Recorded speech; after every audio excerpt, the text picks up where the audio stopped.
पिछले क्लास में हमने पढ़े थे माइटोसिस। माइटोसिस क्या होता है कि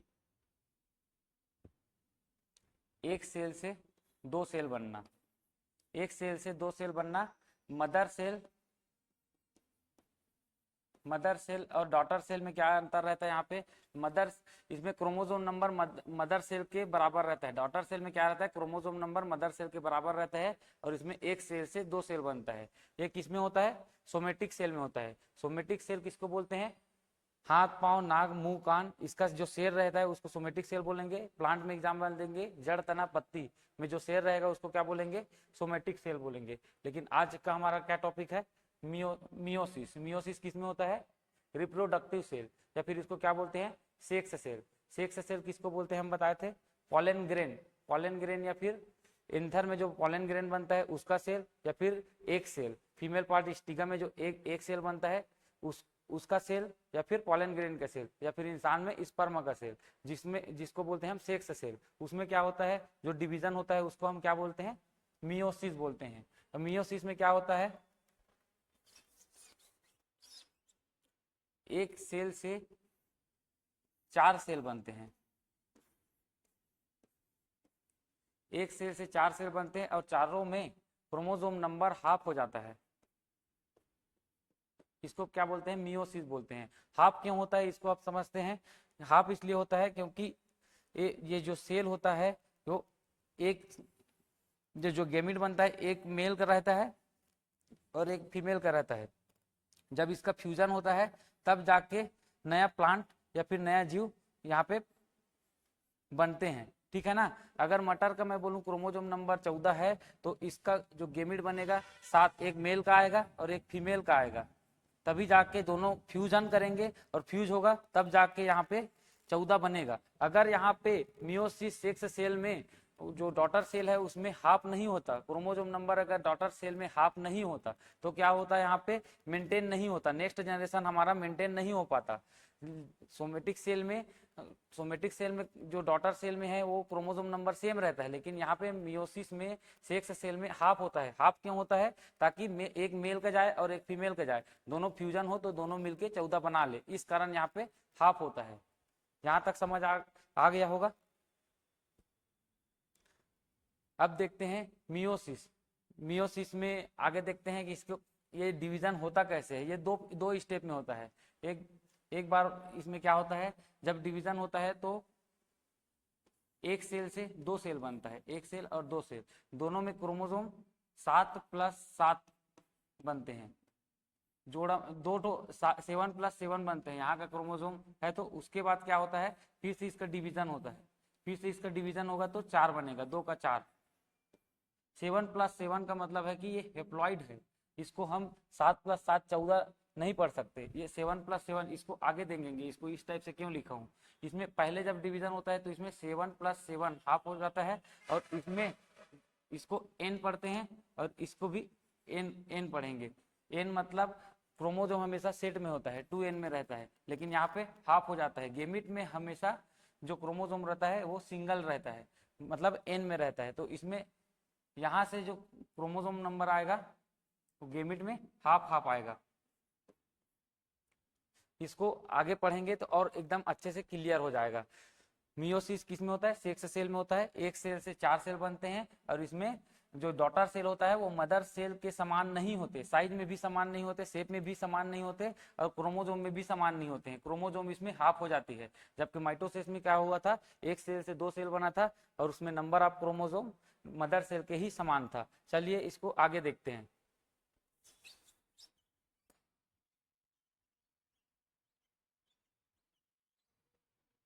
इसमें मियोसिस में क्या होता है? एक हमारा क्वेश्चन था, जेनेटिक्स हम पढ़े थे तो उसमें हम डेफिनेशन में पढ़े थे हेरिडिटी एंड वेरिएशन।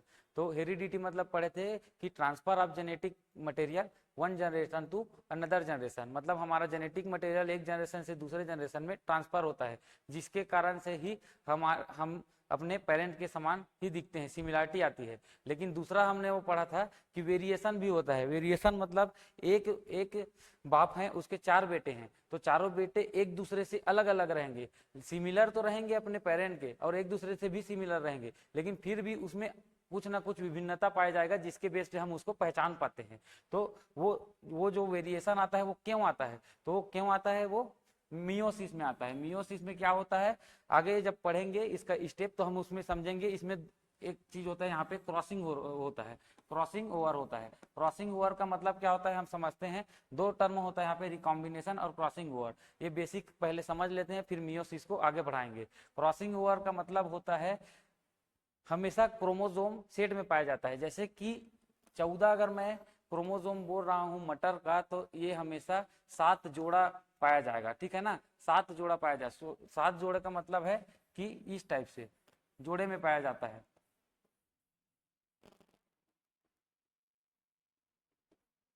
ये पहला जोड़ा ये हो गया, ये दूसरा जोड़ा हो गया।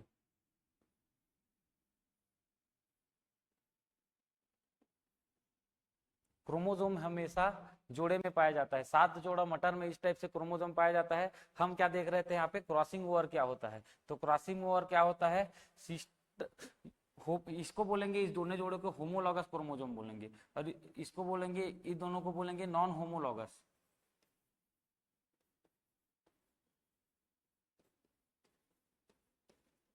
इसको नॉन होमोलॉगस बोलेंगे और इस दोनों को बोलेंगे होमोलॉगस।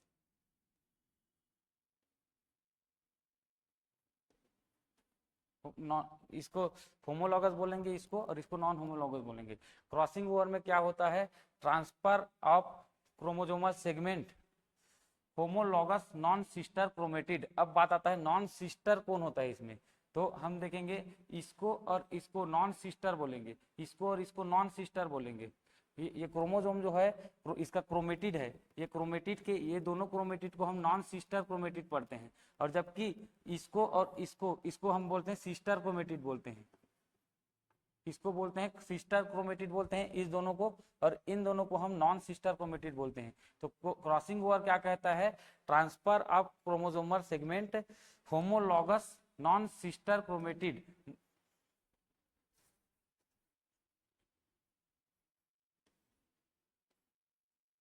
ये जो क्रोमेटिड है, ये और इसको हम नॉन सिस्टर पढ़ेंगे, तो इसका जो क्रोमेटिड का ये जो सेगमेंट है वो इसमें ट्रांसफर हो जाएगा और इसका इसमें ट्रांसफर हो जाएगा। मतलब ये नॉन सिस्टर है ये दोनों, तो इसका इसमें और ये होमोलॉगस का होगा, सॉरी, ये इसका इसमें ट्रांसफर हो जाएगा। ये होमोलॉगस क्रोमोसोम है तो इसका क्रोमोसोम इसमें ट्रांसफर हो जाएगा, तो इसको हम क्या करते हैं, क्रॉसिंग ओवर बोलते हैं।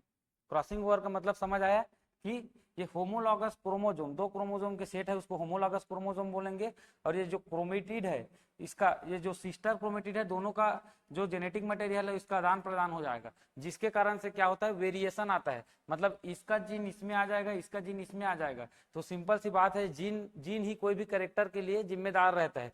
तो जीन का यहाँ पे इधर से उधर हो रहा है जेनेटिक मटेरियल का, तो यहाँ पे वेरिएशन आना कंफर्म है इसी कारण से। और जो क्रॉसिंग ओवर होता है वो 50% तक होता है, मैक्सिमम क्रॉसिंग ओवर 50% तक होता है। अगर ये 50% क्रॉसिंग ओवर अगर जीरो आ जाए, तो जैसे मेरा बच्चा है, ठीक है ना, तो मैं उसके बच्चे में जैसे 0% क्रॉसिंग ओवर अगर हुआ, तो हूबहू मेरे जैसे ही मेरा बच्चा आएगा। कहने का मतलब है क्रॉसिंग ओवर जितना ज्यादा होगा उसमें वेरिएशन विभिन्नता उतना ज्यादा आएगा, और अगर क्रॉसिंग ओवर जितना कम होगा उतना ज्यादा एकदम मैच करेंगे। क्रॉसिंग ओवर 50% से नीचे कभी भी नहीं आता, इससे जो भी रहता है मतलब इससे कम नहीं होता। मिनिमम ये इसका क्रॉसिंग ओवर होने का लिमिट ये है, इससे अगर कम हो जाएगा तो सिमिलरिटी बहुत ज्यादा आ जाएगी। कई फिल्मों में हम देखते हैं कि किसी हीरो का डुप्लीकेट और हीरो का हम शकल और रहते हैं, तो उसमें वो उसको क्या बोल सकते हैं, वहां पे उसका क्रॉसिंग ओवर 0% हुआ है, मतलब हु बहू उसका क्लोन तैयार हो जाना। अगर क्रॉसिंग ओवर कम से कम हुआ है मतलब वहां पे जेनेटिक मटेरियल का आदान प्रदान हुआ नहीं है, और जो हम शकल ही उसका पैदा हो सकता है। अब देखते हैं यहाँ पे क्रॉसिंग ओवर, एक टर्मिनोलॉजी हम समझ गए, क्रॉसिंग ओवर ये किस स्टेज में होता है आगे देखेंगे। और एक यहाँ पे टर्म आता है रिकॉम्बिनेशन। रिकॉम्बिनेशन क्या होता है कि transfer of genetic material non homologous, इसको ये दोनों जोड़े को हम होमोलॉगस पढ़े थे, लेकिन इस जोड़े को हम नॉन होमोलॉगस पढ़ेंगे। तो यहाँ पे क्या कह रहा है, transfer of chromosome segment non homologous non sister chromatid, इसको और इसको नॉन सिस्टर क्रोमेटिड बोलते हैं, जबकि इसको और इसको सिस्टर क्रोमेटिड बोलते हैं। तो transfer of chromosome segment non sister non homologous chromosome, इसको हम बोलेंगे रिकॉम्बिनेशन पढ़ेंगे। तो चलिए आगे और अच्छे से समझ आएगा, पहले बस अभी यहाँ पे समझना है कि क्रॉसिंग ओवर क्या होता है और रिकॉम्बिनेशन क्या होता है। आगे नेक्स्ट स्लाइड में हम देखते हैं मियोसिस पढ़ते हैं, और उसमें कौन सी स्टेज में ये क्रॉसिंग ओवर देखने को मिलता है उसको देखते हैं।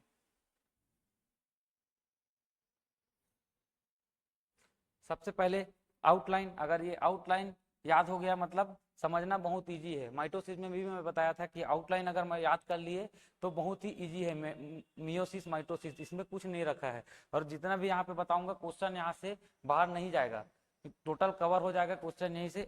सबसे बेसिक चीज होता है कि किसी चीज को समझना, समझोगे मतलब यहाँ से 100% क्वेश्चन यहाँ से बनेगा, सॉल्व होगा। तो सबसे पहले आउटलाइन देखते हैं। उसमें क्या होता, माइटोसिस में क्या हुआ था, इंटरफेस आया था, इंटरफेस इसमें भी इंटरफेस है, इंटरफेस। लेकिन यहाँ पे बात होता है इंटरफेस इसमें एक बार होता है, याद रखना, यहाँ से क्वेश्चन आता है। माइटोसिस में इंटरफेस एक बार हुआ था, लेकिन मियोसिस में 2 बार डिवीजन होता है। 2 बार डिवीजन कैसे होता है, एक बार डिवीजन होता है तो 2 बनता है, उसके बाद इसका फिर से डिवीजन होता है तो 2 का 4 बनता है।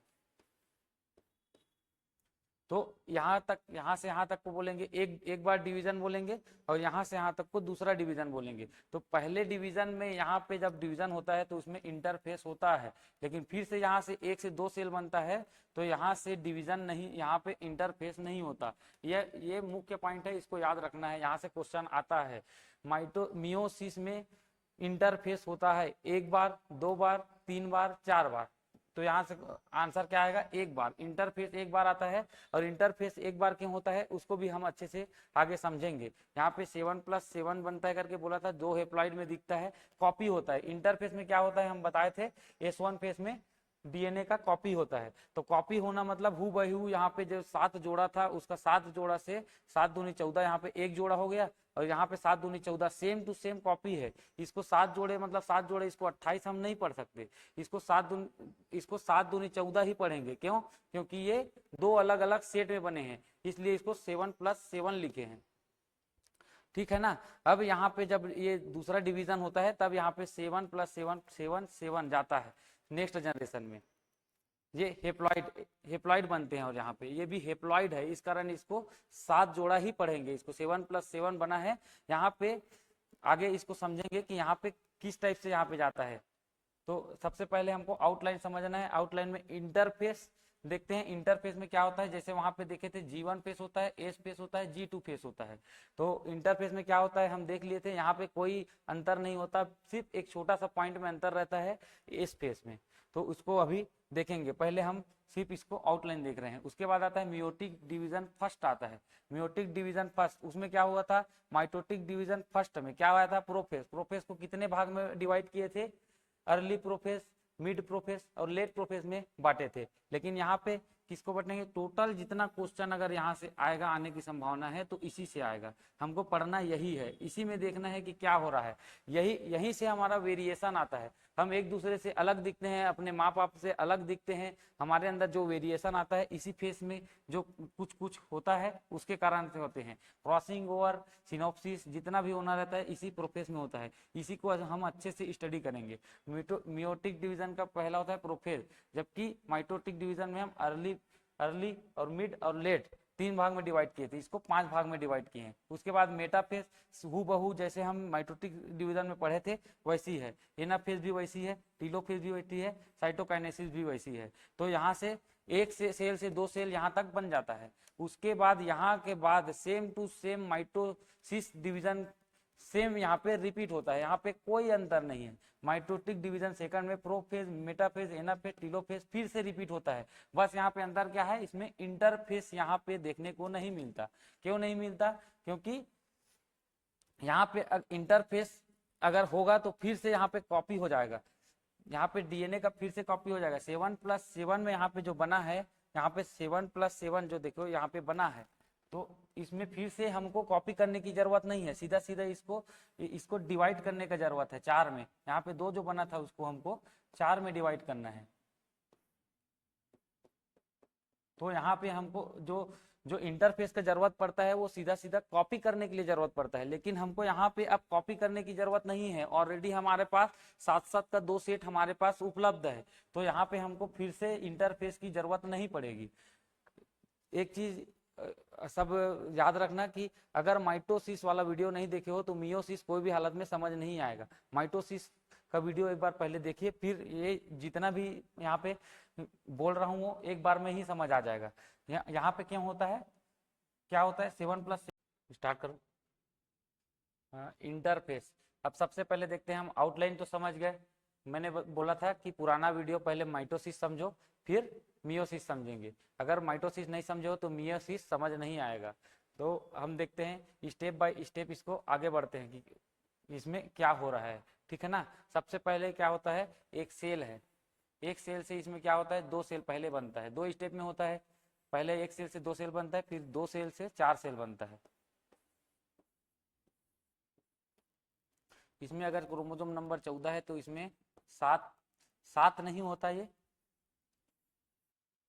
7+7 होता है, 7+7। उसके बाद ये 7+7 जो होता है वो 7 में डिवाइड हो जाता है।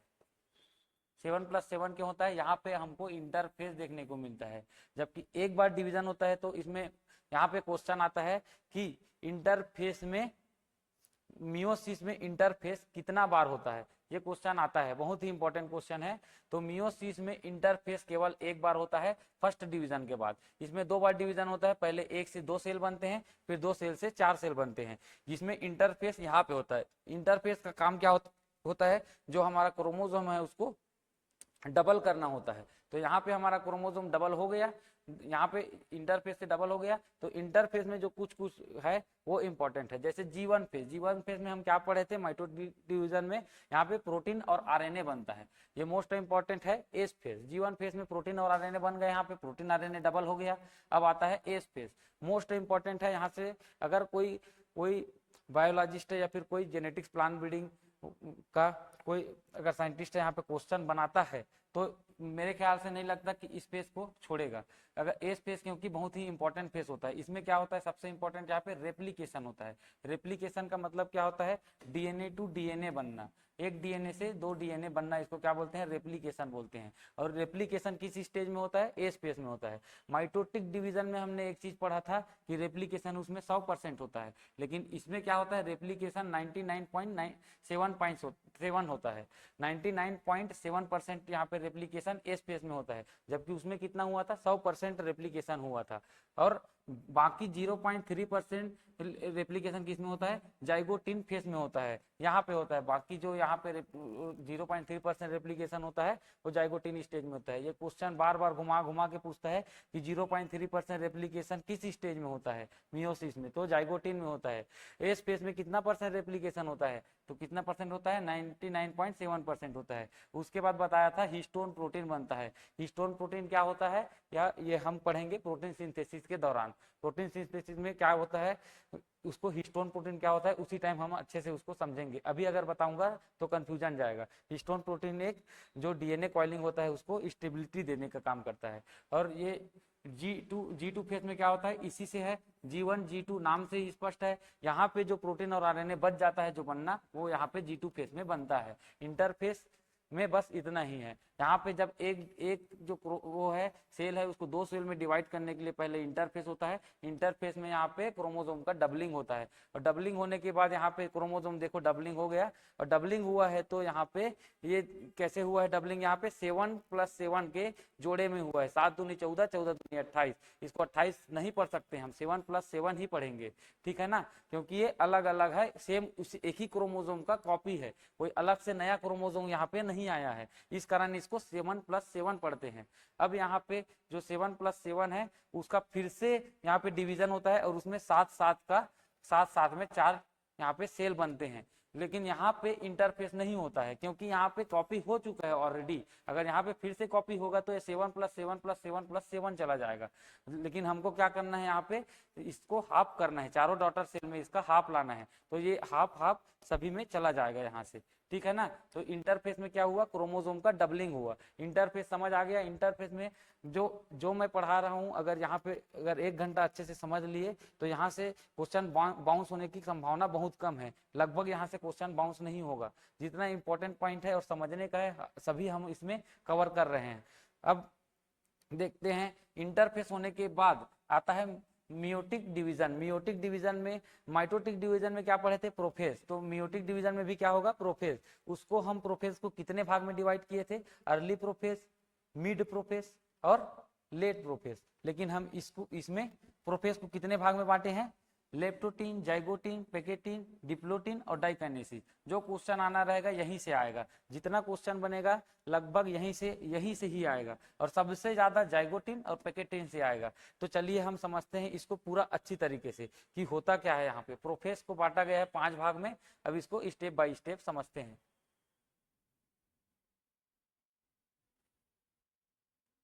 सबसे पहले पढ़ते हैं लेप्टोटीन। लेप्टोटीन क्या होता है, लेप्टोटीन में क्या होता है, देखिए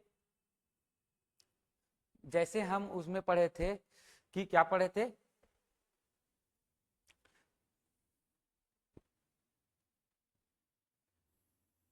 जो सेल होता है उसमें यहाँ पे न्यूक्लियर मेम्ब्रेन प्रेजेंट होता है। तो न्यूक्लियर मेम्ब्रेन स्टार्ट का फेस है, तो न्यूक्लियर मेम्ब्रेन भी यहाँ पे प्रेजेंट रहेगा और न्यूक्लियोलस भी प्रेजेंट रहेगा।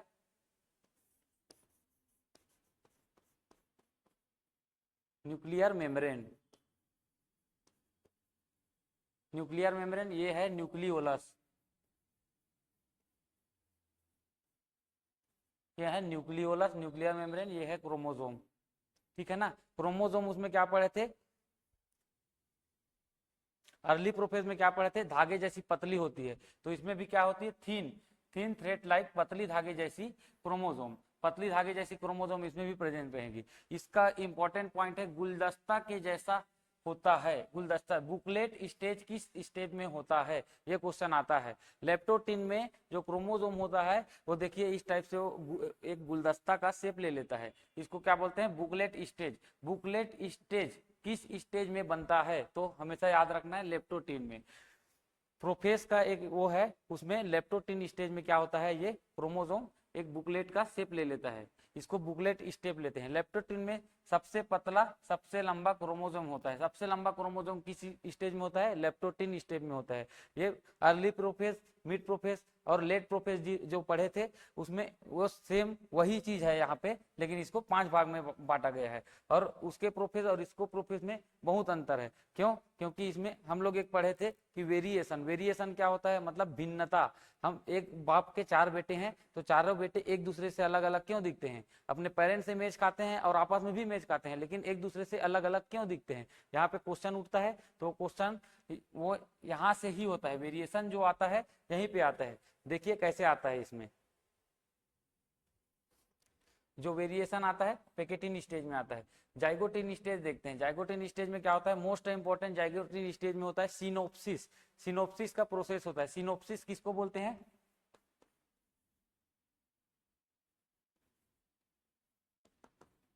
सिनेप्सिस इसको बोलते हैं।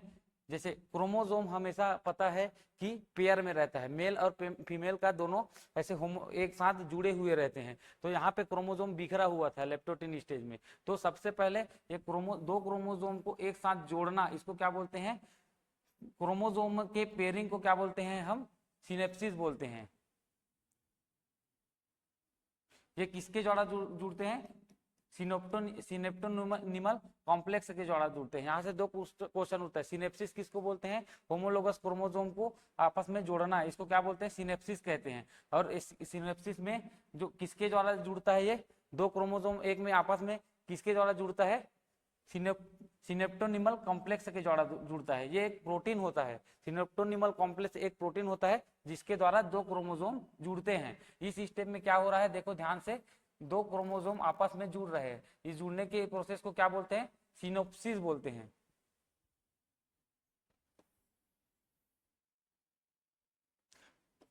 ये क्रोमोसोम आपस में जुड़ रहा है, इसको बोलते हैं सिनोप्सिस बोलते हैं। और ये किसके द्वारा जुड़ रहा है, सिनेप्टोनिमल कॉम्प्लेक्स के द्वारा जुड़ रहा है।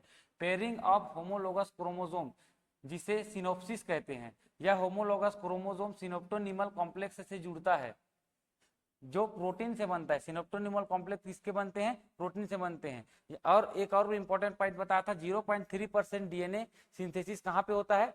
डीएनए का रेप्लिकेशन जो बच जाता है 0.3%, वो कहाँ पे होता है? ये जाइगोटिन स्टेज में। इससे दो क्वेश्चन आता है, सिनोप्सिस किस स्टेज में होता है? पहला तो किस में होता है? जाइगोटिन स्टेज में। और 0.3% जो डीएनए रेप्लिकेशन बच जाता है वो कहाँ पे होता है? जाइगोटिन स्टेज में होता है। और एक इंपॉर्टेंट क्वेश्चन आता है, सिनेप्टोनिमल कॉम्प्लेक्स किस किस स्टेज में बनते हैं? तो किस में बनते हैं? जाइगोटिन में बनते हैं। या फिर दो क्रोमोसोम आपस में एक दूसरे से किससे चिपकते हैं? तो किससे चिपकते हैं? सिनेप्टोनिमल कॉम्प्लेक्स से चिपकते हैं। यहाँ पे मैं दिखाया हूँ, थोड़ा गेपिंग दिखाया हूँ, लेकिन इसमें गेप नहीं रहता। इसमें एक धागे भी यहाँ से गुजर जाए उतना गेप नहीं रहता, हवा भी पास नहीं होता। आपस में दो क्रोमोसोम बहुत मजबूती से चिपकते हैं। लेप्टोटिन जाइगोटिन समझ आ गया कि क्या होता है। अब देखते हैं पेकेटिन। पेकेटिन, अभी तक मैं बात कर रहा था वेरिएशन क्रोमो वेरिएशन क्यों आता था, अभी तक यही बात कर रहे थे कि वेरिएशन आखिर आता क्यों है। तो देखते हैं वेरिएशन कहाँ से आता है। ये पेकेटिन स्टेज में वेरिएशन आता है। इसमें क्या होता है? मोस्ट इंपॉर्टेंट है, इसमें होता है क्रॉस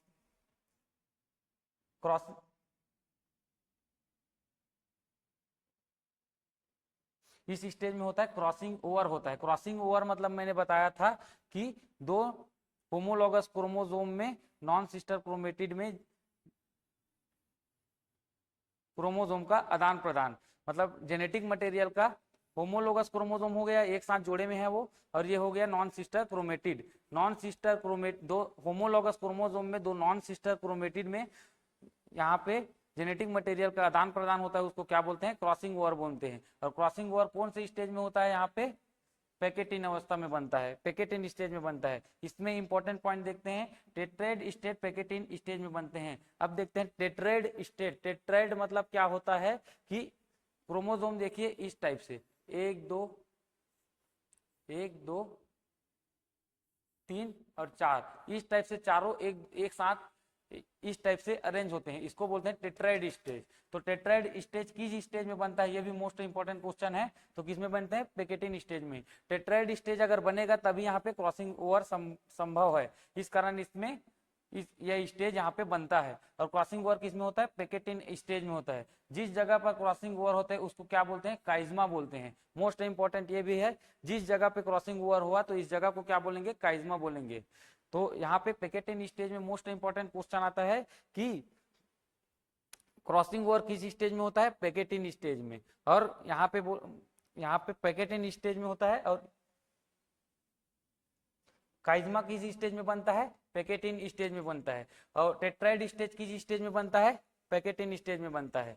पैकेटिन स्टेज के बाद हम देखते हैं डिप्लोटिन स्टेज। डिप्लोटिन स्टेज भी इंपॉर्टेंट है। इसमें क्या होता है? होमोलोगस क्रोमोसोम सेपरेशन होता है। अब यहाँ पे क्रॉसिंग ओवर हो गया, तो जैसे होमोलोगस क्रोमोसोम, ये दोनों क्रोमोसोम एक साथ जुड़ा हुआ था, तो ये क्रॉसिंग ओवर इसका काम था। क्रॉसिंग ओवर के कारण वेरिएशन आ गया, जैसे हम लोगों में भिन्नता आ गई। जैसे एक बच्चा नया पैदा हो रहा है तो उसमें अलग अपने माता पिता से अलग दिखेंगे। वहां तो जितना यहाँ पे क्रॉसिंग ओवर होना था 50% से कम नहीं हो सकता, ये ऊपर जितना क्रॉसिंग ओवर होना था ये हो गया, ठीक है ना। उसके बाद यहाँ पे अब जितने भी क्रोमोसोम होगा वो अलग अलग सेपरेट होंगे, तो इसको क्या बोलते हैं? क्रोमोसोम का सेपरेशन। होमोलोगस क्रोमोसोम का सेपरेशन किस स्टेज में होता है? डिप्लोटिन में स्टेज में होता है।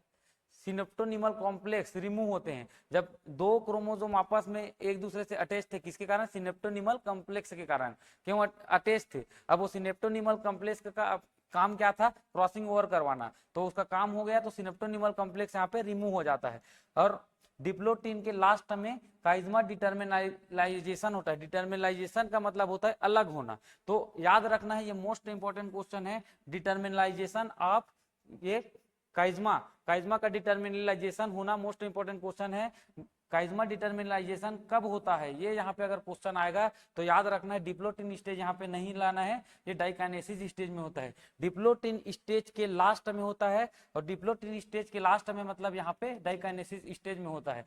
तो यहाँ से काइज्मा डिटर्मिनलाइजेशन होता है, काइज्मा का मतलब अलग होता है। उसके बाद डाइकाइनेसिस स्टार्ट होता है। डाइकाइनेसिस में क्या होगा? अब जितना होना था यहाँ पे हो गया, ठीक है ना। तो न्यूक्लियर मेम्ब्रेन और न्यूक्लियोलस डिसअपियर होते हैं। मतलब प्रोफेज के लास्ट में क्या हो रहा था, जो चीज हो रहा था, क्या हो रहा था, न्यूक्लियर मेम्ब्रेन, अब इसको अलग अलग जितना क्रोमोसोम बने हैं उसको अलग अलग बटना है, ठीक है ना। जितने क्रोमोसोम यहाँ पे बन गए हैं, यहाँ पे 28 जैसे क्रोमोसोम बन गए हैं, तो 28 को हमको अलग अलग वहां पे डिवाइड करना है, दो में तोड़ना है। एक एक यहाँ पे सेल है, उसको दो सेल में डिवाइड करना है, तो क्या करेंगे, सेल मेम्ब्रेन यहाँ पे रिमूव होगा, तो डिसअपियर ऑफ न्यूक्लियर मेम्ब्रेन यहीं पे होगा, और डिसअपियर ऑफ न्यूक्लियोलस इसी स्टेज में होगा, डिसअपियर ऑफ न्यूक्लियोलस इसी स्टेज में होगा। और यहाँ पे क्या होगा, काइजमा डिटर्मिनलाइजेशन, ये इंपॉर्टेंट क्वेश्चन है। यहाँ तक सबको समझ आ गया, जितना क्वेश्चन उठना रहता है यही इसी 5 स्टेज से ही पूछा जाता है। इसके बाद बाकी का प्रोसेस सेम है जैसे हमने माइटोसिस पढ़ा था। अब देखते हैं नेक्स्ट स्लाइड में। अब आता है मेटाफेज। मेटाफेज में क्या होगा, इक्विटोरियल लाइन में अरेंज होगा। इक्विटोरियल लाइन का मतलब क्या होता है कि जैसे हम पृथ्वी का इक्विटोरियल लाइन बोलूंगा, भूमध्य रेखा बोलूंगा, तो इसको बीच में बोलते हैं। तो यहाँ पे इक्विटोरियल लाइन क्या होगा, बीच में। तो क्रोमोसोम बीच में कब अरेंज होते हैं, तो क्रोमोसोम बीच में कब अरेंज होते हैं, मेटाफेज स्टेज में। मोस्ट इंपॉर्टेंट क्वेश्चन है, इक्विटोरियल लाइन में क्रोमोसोम का अरेंजमेंट कब होता है, मेटाफेज स्टेज में। स्पिंडल फाइबर क्रोमोसोम से अटैच हो जाते हैं। स्पिंडल फाइबर देखो क्रोमोसोम से सेंट्रोमियर से अटैच हो जा रहे हैं, इसको बोलते हैं स्पिंडल फाइबर। ये हमने उसमें माइटोसिस में भी पढ़ा था। यहाँ किसमें, इस स्टेज में यहाँ पे अटैच हो जाते हैं, मेटाफेज में। क्रोमोसोम मोटा साफ छोटा देखते हैं, मतलब क्रोमोसोम की स्टडी के लिए सबसे बेस्ट फेज कौन सा है, मेटाफेज। मेटाफेज में सब हो गया। उसके बाद क्या आता है, एनाफेज आता है। एनाफेज मतलब क्या समझे थे, जब बीच में आ गया, अटैच हो गया यहाँ पे स्पिंडल फाइबर, तो स्पिंडल फाइबर क्या करता है, खींचने का काम करता है, रबर टाइप से। जैसे इस पेन को पकड़ा हूं तो इसको खींचने का, दोनों को इतना स्पीड से खींचता है कि अलग अलग यहाँ पे बराबर भाग में ऊपर नीचे चले जाते हैं। तो यहाँ पे क्वेश्चन आता है कि होमोलोगस क्रोमोसोम का सेपरेशन कौन से स्टेज में होता है, एनाफेज। एनाफेज में इसमें खिंचाव होता है रबड़ की तरह, और क्रोमोसोम दो भाग में डिवाइड हो जाते हैं। तो क्रोमोसोम का सेपरेशन किस स्टेज में होता है, एनाफेज। स्पिंडल फाइबर में कॉन्ट्रेक्शन कब होता है, खिंचाव। स्पिंडल फाइबर में खिंचाव किस स्टेज में होता है, एनाफेज में होता है। ये हम माइटोसिस में भी पढ़ चुके हैं। अब ये मोस्ट इंपॉर्टेंट क्वेश्चन और आता है, लव ऑफ सेग्रीगेशन किस स्टेज में काम करते हैं। लव ऑफ सेग्रीगेशन सब चीज आप लोग पढ़े थे कि अलग अलग सेग्रीगेट होना, जैसे तो उसको लव ऑफ सेग्रीगेशन, लव कौन से स्टेज में काम कर रहा है, एनाफेज में। जैसे कि हम लोग ये यहाँ पे गेमिट इसका बनाए थे, मिंडल के लव में capital T small T F2 पीढ़ी में लेके गए थे, कैपिटल टी स्मॉल टी इस टाइप से। तो जब इसका क्रॉसिंग करवाते तो इसका गेमिट क्या बनेगा, इसका गेमिट टी बना, और इसका गेमिट क्या बना, ये एक गेमिट बना, ये दूसरा गेमिट बनेगा। कैपिटल टी का गेमिट कैपिटल टी बनेगा, इसका गेमिट क्या बनेगा, स्मॉल टी बनेगा। तो यहाँ पे लव ऑफ सेग्रीगेशन काम करता है कि कोई भी यहाँ पे गेमिट किसी के भी साथ जा सकता है, मतलब सेग्रीगेट हो जाएगा। यहाँ पे जितना भी गेमिट है वो सेग्रीगेशन, गेमिट का सेग्रीगेशन होता है। जैसे कि यहाँ पे हो रहा है, इसका जो गेमिट बनेगा 50% कैपिटल टी का बनेगा और 50% इसका बनेगा, मतलब 50% इसका गेमिट बना, 50% इसका गेमिट बना। और इस गेमिट के पास पूरी मतलब पूरी आजादी है कि कोई भी इसमें फ्यूज हो सकता है, ठीक है ना। मतलब सेग्रीगेट होगा अलग अलग, दोनों को सेग्रीगेशन यहाँ पे 50-50% होगा। यहीं पे लव ऑफ सेग्रीगेशन काम करता है। ये हम उसमें पढ़ चुके थे, मेंडल्स के लव में हम पढ़े थे इसको। तो यहाँ पे लव ऑफ सेग्रीगेशन किस स्टेज में काम करते हैं, एनाफेज स्टेज में काम करते हैं। होमोलॉगस क्रोमोसोम में सेपरेशन होता है, एनाफेज स्टेज में होता है।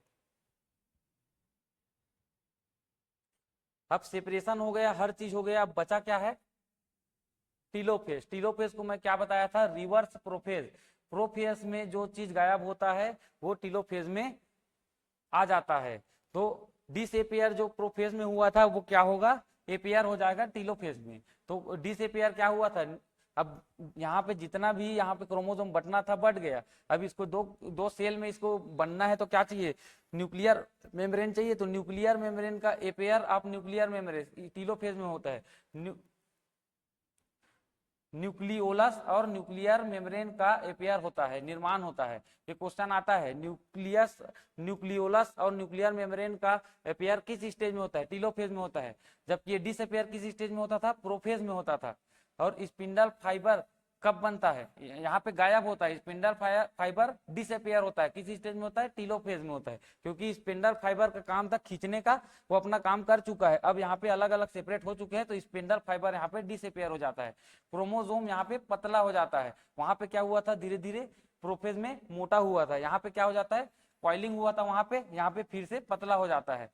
अब जितना डिवाइड होना था 2 सेल में हो गया डिवाइड। अब क्या करना है? यहाँ से इसको डिवाइड करना है। तो डिवाइड करना, सेल वॉल है या फिर इसमें इसको इसको डिवाइड करना है। तो साइटोकाइनेसिस में क्या होता है?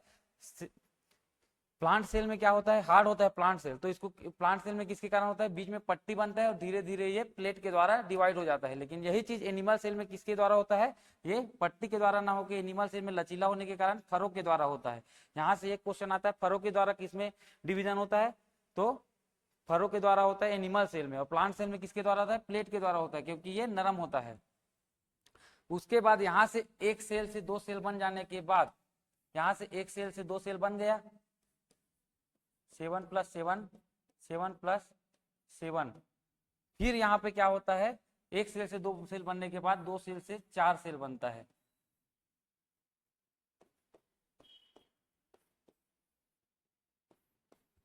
चार सेल बनता है और चारों सेल में आधा सभी 7-7 क्रोमोसोम पहुंचते हैं। और इसमें अब इसका आगे जो होता है मियोटिक डिवीजन सेकंड होता है।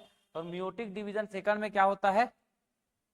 इंटरफेस नहीं होता। क्यों इंटरफेस नहीं होता? इंटरफेस का काम है डीएनए का रेप्लिकेशन करना, डीएनए को डबल करना। लेकिन यहाँ पे क्या हुआ? डीएनए का डबल यहाँ पे इंटरफेस हुआ था, ऑलरेडी हुआ है। ये 2 कॉपी है, 7 जोड़ा ये है और ये 7 जोड़ा है। सेम डी यहाँ पे अपना जो क्रोमोसोम का कॉपी है, इस कारण इसको 7 + 7 लिखे हैं। कोई नया क्रोमोसोम यहाँ पे नहीं आया है, ठीक है ना? इस कारण इसको 7 + 7 लिखे हैं। और वो यहाँ पे हम लोग डिवीजन देख चुके हैं, लेकिन यहाँ तक जो डिवीजन हुआ ये यहाँ तक का था। अब इधर का डिवीजन होगा, जैसे हम माइटोसिस में पढ़े थे, सेम टू सेम इधर माइटोसिस होगा। और जो प्रोफेज, ये देखिए सेम टू सेम यहाँ पे माइटोसिस होगा, prophase, metaphase, anaphase, telophase, cytokinesis, इसमें कोई अंतर नहीं होगा। यही यहाँ से जितना भी आगे प्रोसेस होगा वो सेम टू सेम माइटोसिस का होगा, और उसमें इंटरफेस यहाँ पे नहीं होगा। और उससे 2 सेल से 4 सेल हमको देखने को मिलेगा। बस इतना ही हो गया सर।